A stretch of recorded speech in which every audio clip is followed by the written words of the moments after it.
సమాప్తమైందని యేసుక్రీస్తు చనిపోబోయే ముందు చెప్పారు. అంటే చనిపోయే ముందు మన ఇంట్లో ఎవరన్నా వాళ్ళు తెలిసి చనిపోతారు, అందరినీ పిలుస్తారు, నా పని అయిపోయింది. అంటే మామూలుగా మనం ఈ మాట చదువుకుంటే అలా అనిపిస్తుంది. కానీ దీని వెనకాల చాలా పెద్ద త్యాగం ఉంది, పెద్ద వెనకాల చాలా హిస్టరీ ఉంది.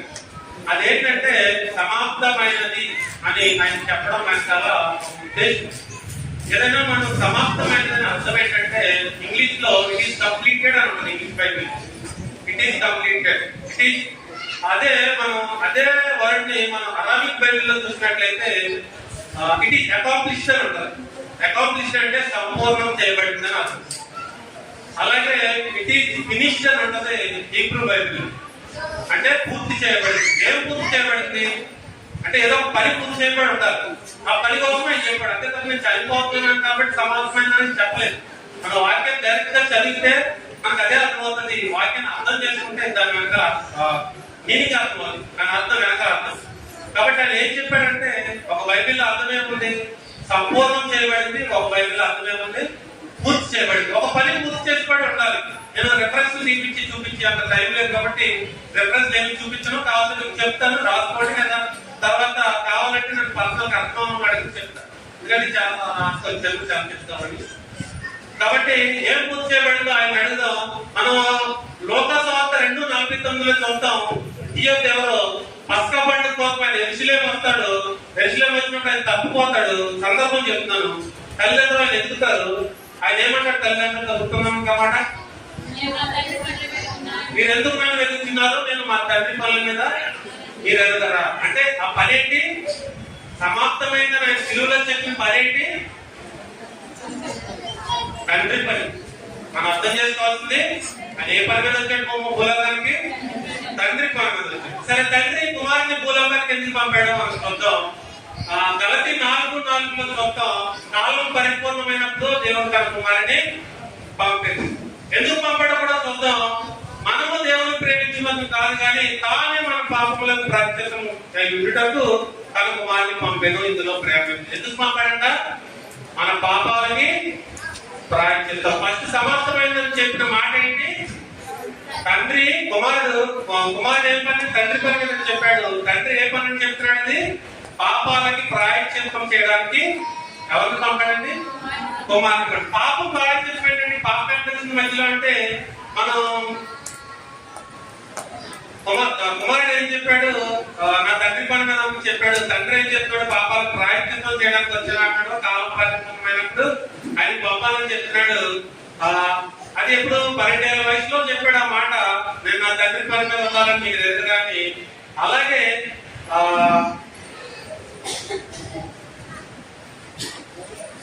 సరే పాపం అంటే ఏంటి, ఆజ్ఞ అతిక్రమమే.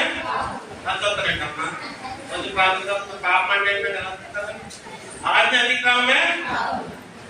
సరే పాపం వల్ల వచ్చి జీతం, పాపం ఎలా వచ్చింది, రోమిలికి 5:12 ఉంటుంది. మనుషుల ద్వారా పాపము భూలోకానికి వచ్చిందని చూద్దాం. సో పాపం అంటే ఏంటి, ఆజ్ఞ అతిక్రమించాడు ఎవరు, ఆదాము గారు ఆజ్ఞని అతిక్రమించడం వల్ల పాపము మనకు వచ్చింది. ఆ పాపం ఇప్పుడు కూడా మనకు ఉంది.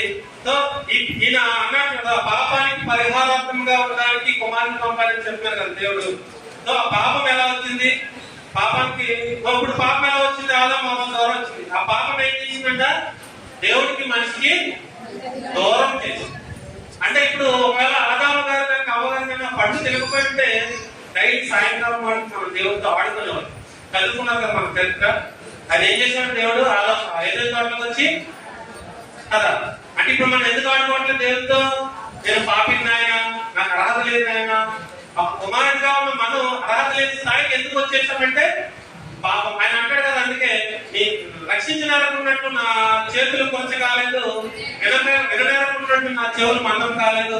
ఇది పాపము నీకు నాకు అడ్డుగా ఉంది. అందుకే ఆ అడ్డు తొలగించడానికి దేవుడు తన కుమారుని పంపడానికి మనకు అర్థమవుతుంది. సరే ఆ పాపం మనకి దేవుడికి అడ్డుగా ఉందని గుర్తుగానే దేవాలయంలో మనకి ఏర్పాటు చేయబడి ఉండదు. అంటే సింబాలిక్ గా మనం గుర్తుగా చూపిస్తాం అన్నమాట. సరే ఇప్పుడు ధర్మశాస్త్రంలో ఈ పాపానికి రాయితీగా ఉండడానికి దేవుడు పంపాలని చెప్పాడు కదా వాక్యం. అర్థమైతే అర్థమైందని చెప్తాను. క్వశ్చన్ మార్క్ అని చూస్తే నాకు అర్థం కాదు. పాపానికి ప్రాయశ్చిత్తముగా ఉండటము కుమారుని పంపని ఉంది కదా, ప్రాయశ్చిత్తం చేయాలి కదా. ప్రాయశ్చిత్తం ఏముంది ధర్మశాస్త్రంలో? మనం పాత నిబంధనలో చదువుకుంటాం. పాత నిబంధనలో బలులు, అర్పణలు ఏముంటాయి? సమాధాన బలు, పాప పరిహారార్థ బలు, ఇలా అన్ని ఉన్నాయి కదా. తగిన కాలం వాటిని మనం చెల్లించాలి దేవుని. ఎందుకు? మన పాపం పరిహారాలు అవడం కోసం. సో ఇప్పుడు ఆ పాపం పరిహారం ఎలా అవుతుందో చూద్దాం. నిర్గమకాండంలో మనం చూసినట్లయితే చదవద్దాము. నిర్గమకాండం 12వ అధ్యాయం తీసి పెట్టుకుంటాం.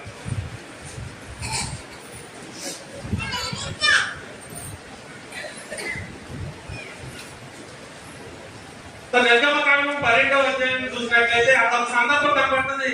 దేవుడు ఇశ్రాయేలీయుల్ని ఐగుప్తు దేశం నుంచి తరలించారు ఫరో చేతుల నుంచి. సో ఆ సందర్భంలో వెనకాల మీరు చదువుకుంటే అర్థమవుతుంది ఏం దగ్గర అవుతుందో ఏం జరుగుతుందో. వాళ్ళందరూ తప్పించడం కోసం దేవుడు ఏం చెప్తానంటే, మీరు ఒక బలి నాకు ఇవ్వాలి, ఒక దహన బలి నాకు ఇవ్వాలి, దాని రక్తాన్ని నిలువు కమ్మల మీద అడ్డ కమ్మల మీద పూయాలి, అప్పుడు సంహారం దూత నీ మీదకి రాకుండా దాటిపోతాడు. దాన్ని ఏమన్నారంటే, దాన్ని ఎలా చేయాలి? మీరు నడుము కట్టుకొని చెప్పులు కడుక్కొని కర్ర పట్టుకొని చేయమన్నాడు. ఎందుకు? అర్ధరాత్రి సంహారం దూత ఐగుప్తు దేశం మీదకి వస్తుంది. ఆ రక్తం ఎవరి గుమ్మం మీద ఉంటుందో వాళ్ళు తప్ప మిగిలిన వాళ్ళని సంహరించి మనం చూద్దాం. అది ఇశ్రాయేలు వాళ్ళు ఏం చేయాలి? రక్తాన్ని పుయ్యాలి, బలిచ్చి. కాబట్టి ఆ రక్తం పుయ్యాలంటే ఒక ఎలా చేయాలో ఒక పద్ధతి చెప్పాడు ఆయన. కాబట్టి నడుము కట్టుకుని కర్ర పట్టుకొని చెప్పులు వేసుకుని హడావుడిగా తినేసి వాళ్ళు బయలుదేరి వెళ్ళిపోవాలి ఐగుప్తు దేశం. కాబట్టి అది చెప్పాడు. దాన్ని ఏం చెప్పాడంటే, దాన్ని మనం ఏమని పిలుస్తామంటే మొదటి పస్కా పండుగ అని పిలుస్తాం. దేవుడు పస్కా పండుగ ఇచ్చాడు, అది మొదటి పస్కా పండుగ బైబిల్. చివరి పస్కా పండుగ ఏంటి? మొదటి పస్కా పండుగ ఐగుప్తు దేశంలో అదరా చేశారు. వచ్చిన తర్వాత డీటెయిల్ ఎక్స్ప్లెయిన్ చేశాడు దేవుడు. చివరి పస్కా పండుగ ఏంటి? రాత్రి మనం తీసుకున్నాం కదా, పుచ్చుకొని తిరుము, పుచ్చుకొని తాగు అని. అది చివరి పస్కా. సో ఈ పస్కా పండుగ కోసం కొన్ని నియమాలు ఉన్నాయి. దానికోసం కొన్ని ఒక దూడను తీసుకోవాలి, ఒక గొర్రె పిల్లను తీసుకోవాలి. దాన్ని ఎన్నో రోజు తీసుకోవాలి అక్కడ ఉంటుంది చూడండి. నిర్గమకాండం పండుగ చదవద్దు. 10వ రోజున మీరు ఒక గొర్రె పిల్లను తీసుకోండి. 14వ రోజు వరకు మీరు దాన్ని పెట్టుకోండి. 14వ రోజున దాన్ని వధించండి, దాన్ని సిద్ధపరచండి అని చెప్తారు.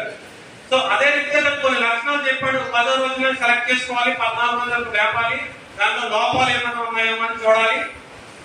చూసిన తర్వాత దాని ఎముక ఒకటి కూడా విరగకూడదు. దేవుడు నీకు ఇచ్చే దేశంలో కాకుండా బయట దాన్ని బలివ్వాలి. సో ఇది పస్కా పండుగ నియమాలు.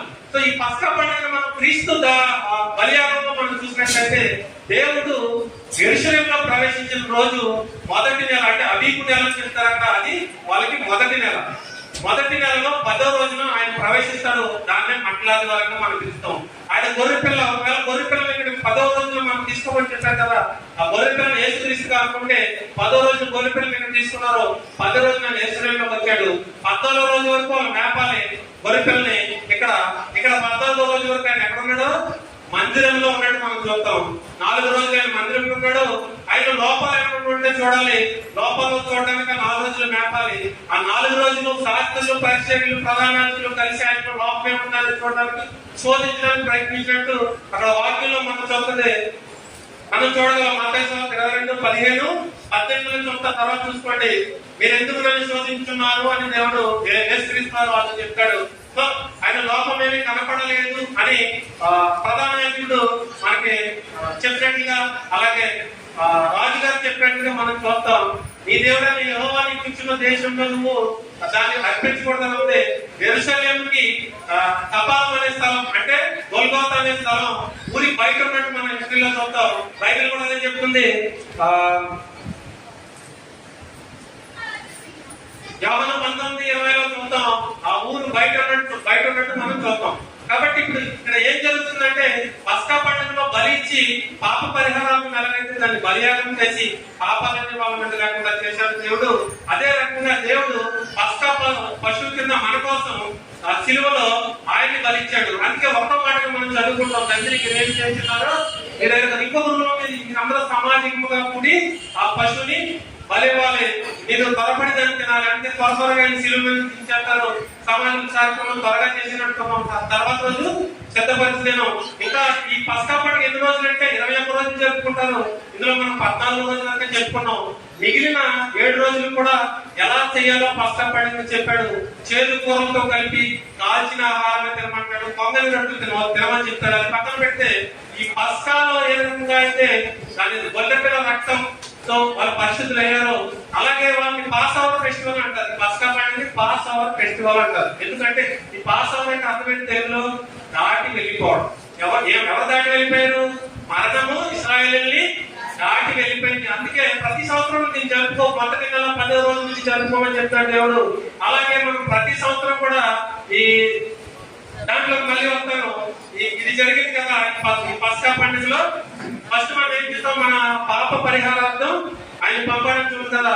అలాగే పస్కాలో పాప పరిహారార్థం గొర్రె పిల్లని ఎలాగైతే రక్తాన్ని అర్పించి ఆ నిలువు కమ్మకి అడ్డకమ్మకి రాస్తే సంహారంతో ఆ రక్తాన్ని చూసి ఎలా అయితే దాటిపోయిందో సిలువలో నీ కోసం నా కోసం ఆయన్ని సిలువ యాగం చేసినప్పుడు ఆ సిలువ కమ్మకి కూడా ఆ రక్తం అంటుకుంది. అలాగే మనం ఇప్పుడు గమనించాల్సింది ఏంటంటే పాపముని పరిహారం చేయడానికి ఆయన ఒక పని మీద వచ్చాడు. సిలువలో పాపాన్ని పరిహారం చేశాడు. రక్తంలో రక్త ప్రోక్షణ ద్వారా తప్ప మరి ఎలా కూడా ఆయన పాపానికి పరిహారం లేదని మనం పాత నిబంధనలు చూసాం. ఈయన ఒకసారి మన కోసం పాత నిబంధన బలి అర్పణను కొత్త నిబంధనలో నెరవేర్చి చివరిగా మీరు పాత నిబంధన అంతా కొట్టివేయబడిందని మనం చూస్తాం. ఆ పాత నిబంధన విధానాన్ని అంతా కొట్టేశాడు.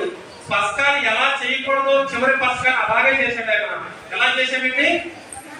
గొర్రెపిల్ల రక్తానికి బదులుగా రొట్టెలు తెచ్చాను, ద్రాక్షరసం బదులుగా కష్టానికి బదులుగా ద్రాక్షరసం తెచ్చాను చెప్తాం. దీనికి ఇలాగే జరుపుకోండి పస్కా. ఈ మర్యాదలు లేవు, రక్త ప్రోక్షణలు లేవు అని చెప్పాడు. అలాగే మనం ఇప్పటికీ జరుపుకుంటున్నాం. మీరు మరి చేతులు తినమని చెప్తాడు దేవుడు. వాళ్ళకి ఆ 7 మిగిలిన రోజులు మన చేతులకు గుర్తుగా. ఎందుకు చేతులు గుర్తు అంటే ఐగుప్తులో వాళ్ళు పడ్డ శ్రమలకు గుర్తు. ప్రతి సంవత్సరం గుర్తు తెచ్చుకుంటూ వాళ్ళు ఆ పండుగ జరుపుకోమని చెప్పాడు. అలాగే ఈ విధానం అంతా కొట్టివేయబడింది కాబట్టి మనకేం చెప్పాడు దేవుడు? నా శ్రమలను గుర్తు తెచ్చుకుంటూ మీరు మీలో ఉన్న పులిసిన పిండిని తీసివేసి పులిసిన వేలు తినొద్దు, పొగరేమి తినొద్దు, మీరు ఏం తినమని చెప్తున్నాడు? కాల్చివేమి తినమని చెప్తున్నాడు. చేదు కూరలు తినమన్నాడు. అప్పుడు ఇశ్రాయేలుకి మనకి చేదు గుర్తుగా శ్రమలు గుర్తుగా కనబడుతున్నాయి. మనం అందుకే ప్రతి సంవత్సరం శ్రమలను గుర్తు చేసుకుంటూ మనం ఆయన పిల్లలను జ్ఞానం చేసుకుంటాం. ఇక్కడ మనం మొత్తానికి మనం అర్థం చేసుకోవాల్సింది ఏంటంటే మొదటిగా మనం చూస్తుంది ఇక్కడ ఆయన సమాప్తమైందని చెప్పాడు. సమాప్తం దేని గురించి చెప్పాడు?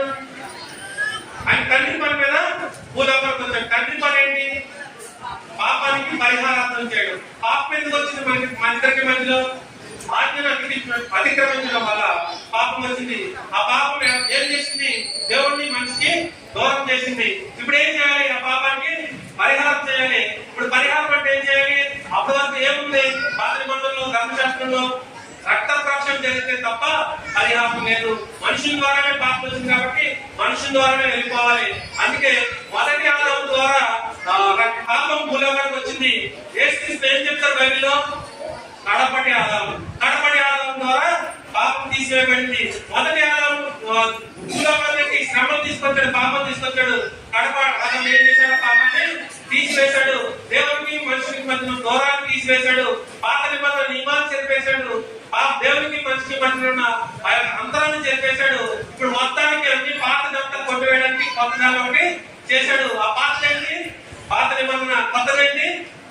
నూతన నిబంధన. మనకి దేవుడికి మనకి నూతన నిబంధన చేసిన. అందుకే దేవాలయం కదా మధ్యలో తిరిగిపోయింది. అంటే మనకి దేవుడికి ఉన్న దోషాలు కూడా తొలగిపోయాయి. మనకందరికి కూడా అతి పరిశుద్ధానికి ప్రవేశిస్తుంది. దాని గురించి మనం తీసి మధ్యలోకి పెట్టుకుంటాం. కాబట్టి ఇప్పుడు మన దేవుడు ఏమిచ్చాడు? పాపానికి తండ్రి పని నెరవేరిందా? అందుకే ఒకే ఒక రెఫరెన్స్ మీకు నేను చదివించాలనుకుంటున్నాను. ఆ రెఫరెన్స్ ఏంటంటే ఎబ్రియల్ రాసిన పత్రిక యోహాను సువార్త 17వ అధ్యాయం 4వ వచనం ముగిస్తాను. చేయుటకు నీవు నాకు ఇచ్చిన పని సంపూర్ణంగా నెరవేర్చి భూమి మీద నిన్ను మహిమపరచండి. ఇప్పుడు ఈయన సమాప్తమైందని పలికాడు కదా సిలువలో. ఏంటా పని? ఇప్పుడు సంపూర్తి చేశానని చెప్తున్నాడా? మనం చెప్పుకున్న మాట అకాంప్లిష్డ్ అంటే సంపూర్ణమని. ఇప్పుడు సంపూర్ణమైందా? ఏది సంపూర్ణమైంది? పాప పరిహారం సంపూర్ణమైంది. ఇప్పుడు ఏం చెప్తారంటే, నేను వచ్చే వరకు మీరు నా శరీరాన్ని తినండి, నా రక్తం తాగండి తప్ప బలులు అర్పణలు ఇవ్వకండి. ఒరిపిల్ల స్థానంలో నా శరీరం తినండి, నా రక్తం స్థానంలో ద్రాక్షరసం తాగుతూ నా శ్రమలను గుర్తు చేసుకుంటూ నేను వచ్చే వరకు ఎదురు చూడమన్నాడు. అందుకే పస్కా తర్వాత 7 రోజులు వాళ్ళు చేదు ఆహారం తింటూ వారి ఆహారంలో దాచిన ఆహారం తింటూ ఉన్నారు. దానికి గుర్తే మన శ్రమ జ్ఞానాలు. ప్రతి సంవత్సరం కూడా ఇస్రాయేల్ ఏ రకంగా అయితే పులియన్ రొట్టెల పండుగ చేసుకుని పస్కా పండుగ చేసుకుంటారో, పాసావా ఫెస్టివల్ గతంలో వాళ్ళు శ్రమలు గుర్తు చేసుకుంటూ దేవుడు మనకు కూడా నిబంధన చేస్తూ అన్ని కొట్టివేసేసి నా నిబంధన ఇదే అని చెప్పి నా శ్రమను గుర్తు చేసుకోండి అని మనకి మేము వచ్చే వరకు, అంటే మిగిలిన 7 రోజులు దేని గుర్తుంది? ఆయన వచ్చే వరకు నడుము కట్టుకొని చెప్పులు కట్టుకొని కర్ర పట్టుకొని తినమన్నాడు వాళ్ళు పస్కా భోజనం. మనం అలా తింటాం ఇక్కడ. పస్కా అంటే ఏంటి? పౌరాణిక సంస్కారం కదా. పస్కాకి బదులుగా ఇది చేసుకుంటాం. మనం అలా చేసుకుంటున్నా లేదు. వాళ్ళు ఎందుకు చేశారు అలాగా? హడావుడిగా నైట్ ఈజిప్ట్ నుంచి బయటకు వెళ్ళిపోవాలి. సో మనము ఇక్కడ ఎందుకు ఇక్కడ ఎలా చేయాలంటే, నడుముకి ఉదాహరణ చెప్తాం మనం. మీరు నడుము ఎలా దేంతో కట్టుకోమంటారు? సత్యమను గట్టి కట్టుకోమంటాడు.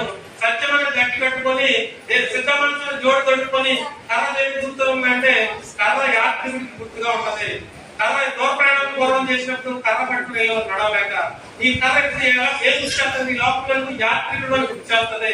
నువ్వు యాత్రికుడు ఈ కర్రను ఎప్పుడు కూడా చేత పట్టుకుని ఆ యాత్రికుడు గుర్తు పెట్టుకుని మిగిలిన 7 రోజులు వాళ్ళు చేదాహారం తింటూ దాచిన రొట్టెలు ఎలాగైతే తిన్నారో, వాళ్ళ జీవితంలో పులిసిన పిండి ఏ రకంగా తీసేశారో, అలాగే మనం ప్రభు వచ్చే వరకు మన జీవితంలో ప్రతి సంవత్సరం కూడా ఏమన్నా పిండి పులిసిపోయిందేమో చూసుకున్నట్టు మన జీవితంలో ఏమన్నా చేదైనా వచ్చిందేమో చూసుకొని తీసివేసి క్రీస్తు జ్ఞాపకం చేసుకుంటూ మనం క్రీస్తు రాకడ వరకు ఎదురు చూడాలని దేవుడు తన జీవితాన్ని సిలువలో ఈ మాట ద్వారా మనకు వివరిస్తున్నాడు. అట్టి సిద్ధపాటు నీకు నాకు మనందరికీ కూడా ఈ యొక్క దేవుడు మనందరికీ కాలం చేయను కాక.